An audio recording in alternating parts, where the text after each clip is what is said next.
एक ऐसा small cap mutual fund जो काफ़ी बेहतर प्रदर्शन करता हुआ देखने को मिल रहा है पिछले 3 महीने, 6 महीने और 1 साल के ड्यूरेशन में।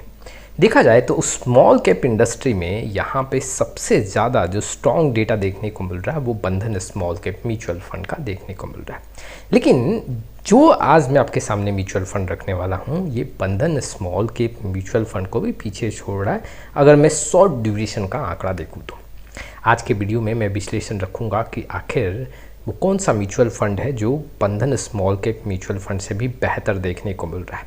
लॉन्ग टाइम और शॉर्ट टाइम का यहाँ पे पूरा आंकड़ा हम देखेंगे कि बंधन स्मॉल कैप म्यूचुअल फंड से कितना अलग है, और उसके साथ ही साथ इन्वेस्टर को यहाँ पे बताऊंगा कि इन दोनों म्यूचुअल फंड में से आपको कौन से म्यूचुअल फंड का यहाँ पे सिलेक्शन करना चाहिए। चलिए शुरुआत करते हैं। लेकिन आप में से बहुत ऐसे इन्वेस्टर हैं जिनको पोर्टफोलियो रिव्यू और डिज़ाइन को लेकर प्रॉब्लम है। डिस्क्रिप्शन बॉक्स में आए डिटेल चेक करें और व्हाट्सअप नंबर के थ्रू हमारे साथ जुड़ सकते हैं। देखो, पिछले 1 साल का आंकड़ा देखिए तो बहुत ऐसे स्मॉल कैप म्यूचुअल फंड है जो सिंगल डिजिट का रिटर्न शो कर रहे हैं। पिछले 2 साल का आंकड़ा देखें तो वहाँ भी आंकड़े 10% से कम देखने को मिल रहे हैं। बहुत सारे ऐसे म्यूचुअल फंड हैं। लेकिन जब हम बंधन स्मॉल कैप म्यूचुअल फंड की बात करते हैं, वहाँ पे 2 साल में डबल डिजिट का रिटर्न देखने को मिल रहा है। लेकिन अब ऐसे स्मॉल कैप म्यूचुअल फंड से, बंधन स्मॉल कैप म्यूचुअल फंड से भी ज़्यादा रिटर्न कहाँ बनता हुआ देखने को मिल रहा है, तो वो है bank of India small cap mutual fund. Short duration के आंकड़ों के बेसिस पे bank of India small cap mutual fund का आंकड़ा इन्वेस्टर को काफ़ी ज़्यादा अट्रैक्ट कर रहा है। सबसे पहले bank of India small cap mutual fund का रिटर्न देखते हैं। ये लमसम रिटर्न है। पिछले 1 महीने में यहाँ पे 4.54% का रिटर्न देखने को मिल रहा है, जो कि कैटेगरी एवरेज में सिर्फ 0.58% का रिटर्न है। वैसे ही अगर मैं 3 मंथ की बात करूँ तो यहाँ पे 22.48% का रिटर्न है। कैटेगरी एवरेज में सिर्फ 11% का रिटर्न देखने को मिल रहा है। पिछले 6 महीने में 13 से 14% का रिटर्न है। कैटेगरी एवरेज में सिर्फ यहाँ पे 3% का रिटर्न देखने को मिल रहा है, और ठीक 1 साल में भी 13 से 14% के बीच में रिटर्न है। कैटेगरी एवरेज में 4 से 5% का रिटर्न देखने को मिल रहा है। तो अभी तक जितने मैंने आंकड़े रखे हैं वो काफ़ी ज़्यादा इन्वेस्टर को अट्रैक्ट कर रहे हैं। अगर पिछले 2 साल की भी बात करूं तो 11 से 12% का है। कैटेगरी एवरेज से दुगुना रिटर्न यहां देखने को मिल रहा है।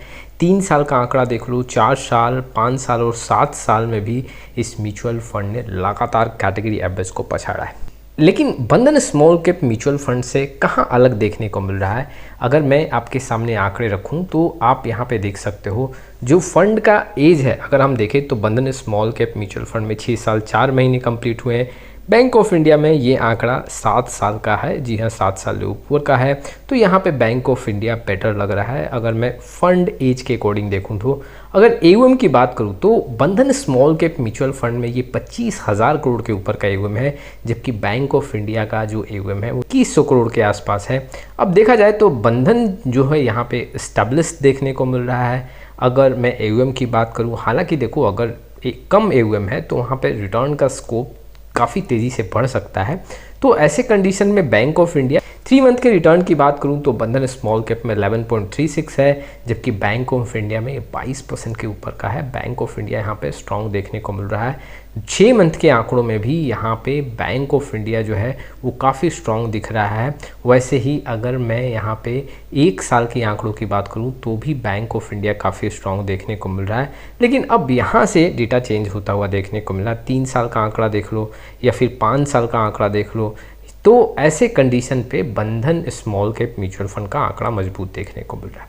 तो ओवरऑल जो मैंने डेटा रखा उसमें 3 साल 5 साल में बंधन स्ट्रॉन्ग है। बाकी अगर आप देखोगे तो 3 मंथ 6 मंथ और 1 ईयर में बैंक ऑफ इंडिया का डेटा काफ़ी स्ट्रॉन्ग देखने को मिल रहा है। और देखो, स्ट्रॉन्ग ही नहीं है, ये जो बंधन स्मॉल कैप है जो काफ़ी अच्छा परफॉर्म कर रहा है उससे काफ़ी ज़्यादा डिफरेंस बना रहा है। जैसे 3 मंथ में बंधन में सिर्फ 11 से 12, ये दुगना बैंक ऑफ इंडिया में 22% है। 6 मंथ में जो बंधन में 2 से 3, यहाँ पे 12 से 13%। ऑलमोस्ट अगर आप देखोगे तो 4 गुना रिटर्न ज़्यादा है। वहीं पे अगर 1 ईयर का भी आंकड़ा देखोगे तो करीबन 3 से 4 गुना यहाँ भी बढ़ता हुआ देखने को मिल रहा है। बंधन स्मॉल कैप म्यूचुअल फंड को bank of India small cap पीछे छोड़ रहा है अगर मैं शॉर्ट ड्यूरेशन का आंकड़ा देखूँ तो। लेकिन देखो, सिर्फ हम रिटर्न के पीछे तो यहाँ पे डिसीजन नहीं ले सकते सकते हैं। अब हमें समझना पड़ेगा रिस्क कैसा है। तो स्टैंडर्ड डेविएशन के अकॉर्डिंग देखूं तो बंधन जो है यहाँ पे कम वॉलेटिलिटी के साथ देखने को मिल रहा है, कम वॉलेटाइल है, जबकि यहाँ पे बैंक ऑफ इंडिया काफ़ी ज़्यादा वॉलेटाइल देखने को मिल रहा है।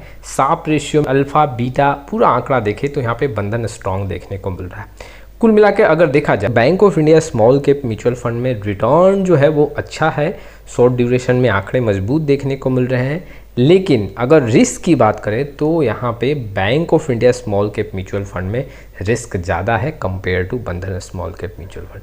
हालांकि दोनों जो म्यूचुअल फंड है वो काफ़ी एग्रेसिव इन्वेस्टर के लिए है, फिर भी अगर इन दोनों म्यूचुअल फंड के रिस्क के फैक्टर को देखा जाए तो bank of India small cap mutual fund में रिस्क कहीं ज़्यादा देखने को मिल रहा है। देखो दूसरे नज़रिए से अगर मैं आपको बताऊँ तो बैंक ऑफ इंडिया में यहाँ मोमेंटम के साथ रिटर्न देखने को मिल रहा है, जबकि बंधन small cap mutual fund bank of India से ज़्यादा स्टैब्लिश देखने को मिल रहा है। रिटर्न के मामले में लंबे समय में बंधन का डेटा काफ़ी स्ट्रांग है और बैंक ऑफ इंडिया का डेटा वहाँ पे बंधन से कम देखने को मिल रहा है। अब अगर मैं म्यूचुअल फंड इन्वेस्टर की बात करूँ तो देखो ओवरऑल ये दोनों म्यूचुअल फंड स्मॉल कैप में एग्रेसिव इन्वेस्टर के लिए है।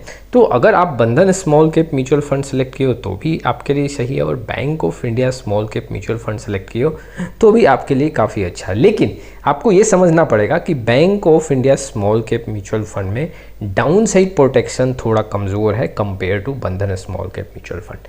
ऐसे तो अगर आप बंधन स्मॉल कैप म्यूचुअल फंड का दूसरे म्यूचुअल फंड से कंपेयर करोगे तो वहाँ बंधन स्मॉल कैप हाई रिस्क के साथ देखने को मिल सकता है और डाउन साइड प्रोटेक्शन कमज़ोर देखने को मिल सकता है। लेकिन फिलहाल जो अभी bank of India small cap mutual fund से आंकड़े हैं वहाँ पे बंधन का जो डाउन साइड प्रोटेक्शन है वो स्ट्रॉन्ग है और बैंक ऑफ इंडिया यहाँ पे कमज़ोर देखने को मिल रहा है। अगर जो इन्वेस्टर काफ़ी एग्रेसिव प्ले करना चाहते हैं, मोमेंटम के साथ जाना चाहते हैं स्मॉल कैप में, तो bank of India small cap mutual fund को जगह दे सकते हैं। लेकिन अगर वहाँ पे हाई रिटर्न के साथ जाते हैं, थोड़ा रिस्क के फैक्टर को कम कंसीडर करना चाहते हैं, तो बंधन स्मॉल कैप म्यूचुअल फंड के साथ जा सकते हैं।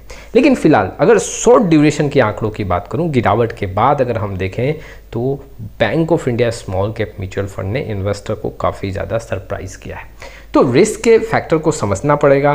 फिलहाल जो है bank of India small cap mutual fund में काफ़ी मोमेंटम स्टॉक्स हैं जो काफ़ी अच्छे मूवमेंट के साथ देखने को मिल रहे हैं, जिसके चलते bank of India small cap mutual fund का रिटर्न काफ़ी बेहतर देखने को मिल रहा है। अब कई ऐसे इन्वेस्टर के पोर्टफोलियो में बंधन स्मॉल कैप भी है, कई ऐसे इन्वेस्टर के पोर्टफोलियो में bank of India small cap mutual fund है। अगर देखो आपके पोर्टफोलियो में ऑलरेडी इन दोनों में से कोई फंड है या दोनों को आप कंसीडर कर रहे हो तो कोई प्रॉब्लम नहीं है, लेकिन आपको ये समझना पड़ेगा कि दोनों ही एग्रेसिव इन्वेस्टर के लिए हाई रिस्क जनरेट करता है। अब आपका क्या राय है इस वीडियो को लेके, कमेंट बॉक्स में अपना राय जरूर दें। आने वाले समय में बहुत सारी वीडियो लेके आऊँगा। एक हम्बल रिक्वेस्ट, अभी तक चैनल को नहीं कि सब्सक्राइब, लाइक और शेयर तभी स्टार्ट करें, फिर मिलेंगे एक नए वीडियो के साथ। तब तक के लिए जय हिंद, जय भारत।